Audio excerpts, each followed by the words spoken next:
नमस्ते। आज के हमारे इस ऐतिहासिक विश्लेषण में हम एक ऐसी शख्सियत के बारे में बात करने वाले हैं जिनकी कहानी सीधे तौर पर साहस, प्रतिरोध और कभी ना टूटने वाली इच्छा शक्ति की सबसे बड़ी मिसाल है। झांसी की शेरनी रानी लक्ष्मीबाई की गाथा। इस चर्चा में हम सिर्फ कुछ पुरानी तारीखें या घटनाएं नहीं दोहराने वाले हैं, बल्कि हम ये समझेंगे कि कैसे एक इंसान अपनी मातृभूमि के लिए दुनिया की सबसे बड़ी ताकत से भिड़ गया। तो चलिए पूरे जोश के साथ इतिहास के इन पन्नों को पलटते हैं और देखते हैं कि ये गाथा आज भी इतनी अहम क्यों है। और इस कहानी का सबसे बड़ा टर्निंग पॉइंट एक बहुत ही मशहूर और दमदार लाइन में छिपा है, मैं अपनी झांसी नहीं दूंगी। यह सिर्फ एक वाक्य नहीं था, बल्कि उस दौर की सबसे ताकतवर साम्राज्यवादी नीति के खिलाफ एक खुली चुनौती थी। जब सब कुछ दांव पर लगा हो, तब हार ना मानने का असली मतलब यही है। यहीं से एक साधारण रानी का एक महान योद्धा बनने का सफर शुरू होता है, और यही जज्बा हमारी आज की इस पूरी चर्चा का केंद्र रहेगा। तो चलिए सबसे पहले बात करते हैं उनके शुरुआती सफर की, मणिकर्णिका से लक्ष्मीबाई तक।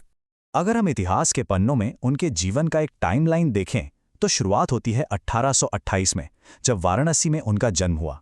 वहां से उनका झांसी की रानी बनना, 1857 के उस ऐतिहासिक विद्रोह में उनकी भूमिका, और आखिर में 1858 में ग्वालियर में वीरगति को प्राप्त होना। देखने में ये सफ़र सिर्फ 30 सालों का लगता है, लेकिन इन 3 दशकों में उन्होंने जो छाप छोड़ी वो सदियों तक रहने वाली थी। अब जरा सोचिए, बात 1820 के दशक की है। उस जमाने में समाज के नियम बहुत सख्त थे और लड़कियों से बहुत ही सीमित उम्मीदें रखी जाती थीं। लेकिन दूसरी तरफ मणिकर्णिका थीं, जिन्हें बचपन से ही तलवारबाजी, घुड़सवारी और युद्ध कला का गहरा शौक था। ये सीधे तौर पर दिखाता है कि वो अपने समय से कितनी आगे थीं। उनका वो निडर स्वभाव उन तमाम सामाजिक बंधनों को तोड़ रहा था जो उस समय बहुत आम थे।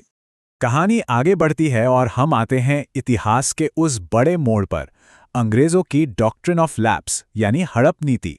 हुआ यूं कि झांसी के राजा गंगाधर राव के अचानक निधन के बाद झांसी पर एक बहुत बड़ा संकट आ गया। उनके पीछे सिर्फ एक छोटा बेटा था जिसे रानी ने गोद लिया था।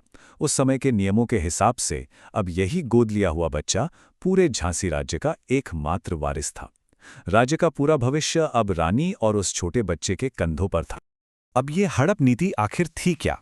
एकदम आसान शब्दों में समझें तो ये ब्रिटिश सरकार का एक ऐसा कूटनीतिक हथियार था जिसके तहत उन्होंने गोद लिए हुए बेटे को कानूनी उत्तराधिकारी मानने से साफ इनकार कर दिया। ये कोई सीधा सैन्य हमला नहीं था, ये एक चालाकी भरी कानूनी नीति थी जिसका इस्तेमाल झांसी जैसे राज्यों को ब्रिटिश साम्राज्य में मिलाने और उन पर अपना कब्जा जमाने के लिए किया जा रहा था। और इसी नीति ने एक भयंकर युद्ध की नींव रख दी। और यहीं से शुरू होता है असली प्रतिरोध, मैं अपनी झांसी नहीं दूंगी। अंग्रेजों ने इसी हड़प नीति का फायदा उठाकर झांसी पर पूरी तरह से अपना नियंत्रण बनाने की कोशिश की। उन्होंने ये ऐलान कर दिया कि वो उस गोद लिए हुए बच्चे को वारिस नहीं मानेंगे और झांसी को अपने साम्राज्य का हिस्सा बना लेंगे। ये एक बहुत ही आक्रामक कदम था जिसने झांसी के वजूद को ही खतरे में डाल दिया था। लेकिन यहाँ इतिहास का वो सबसे निर्णायक पल आता है। इतने भारी दबाव के बावजूद रानी ने अपना राज्य सौंपने से सीधे तौर पर इनकार कर दिया। यहीं से वापसी का कोई रास्ता नहीं बचा था। उन्होंने पूरे आत्मविश्वास के साथ अपनी वो मशहूर घोषणा दोहराई, मैं अपनी झांसी नहीं दूंगी। ये कोई मामूली बात नहीं थी, ये अपनी जमीन और अपनी जनता के प्रति उनका अटूट समर्पण था। इसके बाद आता है इतिहास का एक बहुत बड़ा कैनवस, 1857 का महान विद्रोह। जैसे ही 1857 की क्रांति की आग पूरे भारत में भड़की, परिस्थितियां एकदम से बदल गई। रानी लक्ष्मीबाई ने सिर्फ हालात का इंतजार नहीं किया, उन्होंने अपने राज्य की रक्षा करने का बीड़ा उठाया और तुरंत अपनी एक मजबूत सेना तैयार करनी शुरू कर दी। यहां हम साफ देख सकते हैं कि कैसे एक राजनीतिक हस्ती अब पूरी तरह से एक सैन्य कमांडर में बदल रही थी। और सबसे कमाल की बात तो ये थी कि वो महलों में बैठकर सिर्फ आदेश देने वाली रानी नहीं थी। वो खुद मैदान में उतरी और व्यक्तिगत रूप से अपने सैनिकों को युद्ध के लिए तैयार किया, उन्हें ट्रेनिंग दी।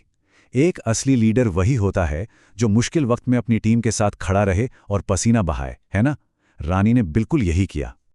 अब हम पहुंचते हैं इस गाथा के सबसे अहम और भावुक हिस्से पर, वीरता और अंतिम बलिदान। जरा उस मंजर की कल्पना कीजिए, एक निडर महारानी अपने घोड़े पर सवार होकर भयंकर युद्ध के मैदान के ठीक बीचों बीच पूरी रफ्तार से घुस जाती हैं। उनके अंदर डर का कोई नामो निशान नहीं था, वो मोर्चे से अपनी सेना का नेतृत्व कर रही थीं और दुश्मनों पर सचमुच कहर बनकर टूट पड़ी थीं। और वो एक छवि जो इतिहास के पन्नों में हमेशा के लिए दर्ज हो गई। रानी लक्ष्मीबाई भयंकर युद्ध लड़ रही थीं और उनके साथ ही उनकी पीठ पर उनका छोटा बच्चा सुरक्षित रूप से बंधा हुआ था। एक माँ का कर्तव्य और एक योद्धा का शौर्य, दोनों यहाँ एक साथ अपने सर्वोच्च रूप में दिखाई देते हैं। ये दृश्य आज भी रोंगटे खड़े कर देता है। सच कहूं तो रणभूमि में उनका ये रौद्र रूप और उनका युद्ध कौशल इतना अचूक था कि दुश्मन सेना यानी अंग्रेज सिपाही और अधिकारी भी पूरी तरह से सन्न रह गए थे। दुनिया की सबसे आधुनिक सेना को उन्होंने जिस तरह की कड़ी टक्कर दी, वो देखकर विरोधी भी उनकी बहादुरी के कायल हो गए थे। लेकिन फिर 18 जून 1858 का वो दिन आया। ग्वालियर के उस भीषण युद्ध में लड़ते हुए रानी लक्ष्मीबाई ने अपना सर्वोच्च बलिदान दिया और वीर गति को प्राप्त हुई। उन्होंने घुटने टेकने या हार मानने के बजाय आखिरी सांस तक लड़ना चुना। उनका जीवन तो यहाँ समाप्त हो गया, लेकिन उनका ये अदम्य साहस उन्हें हमेशा के लिए अमर कर गया। तो अंत में सवाल ये है कि इस अमर कहानी से हमें सीख क्या मिलती है? सीधे तौर पर देखें तो 3 बहुत ही अहम बातें सामने आती हैं। पहली, साहस उम्र या लिंग का मोहताज नहीं होता। मणिकर्णिका के बचपन से लेकर युद्ध के मैदान तक ये बात बिल्कुल साफ है। दूसरी बात, अपने अधिकारों के लिए लड़ना बेहद जरूरी है। अगर कुछ अन्यायपूर्ण है तो उसके खिलाफ खड़े होना हमारा फर्ज है।